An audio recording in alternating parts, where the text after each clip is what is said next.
Ce n'est pas le moment de faire du deux roues dans la capitale avec les intempéries, la pluie, la neige, le verglas, ça glisse sans prévenir. Un reportage d'Élodie Messager avec Christophe Carnino.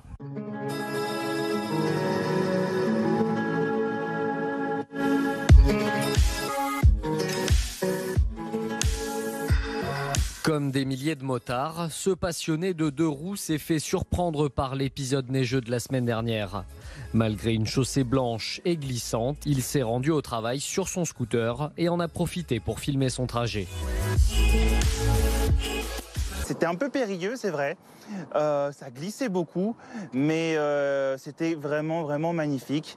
J'ai réussi à passer. Dans les descentes, c'était un peu verglacé. J'ai failli tomber quelques fois, mais c'est allé. Aujourd'hui, la neige n'est plus visible, remplacée par le verglas, encore plus dangereux pour la sécurité des deux roues. Faut rouler sur des œufs très prudemment, en jouant un peu de l'embrayage.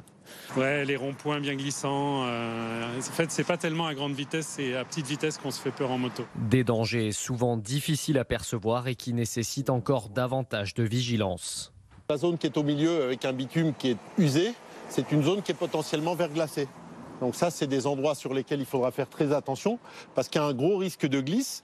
Il y a des pièges cachés qu'il faut savoir éviter en deux roues. Ces pièges cachés vont être par exemple les plaques d'égout, les bandes blanches, des nids de poules qui peuvent être remplis d'eau qu'on ne va pas forcément voir en tant que nid de poule. Et Dieu sait qu'ils ont fleuri justement avec ces conditions climatiques. La méthode la plus sûre reste donc de laisser son scooter au garage, le temps que le thermomètre remonte de quelques degrés.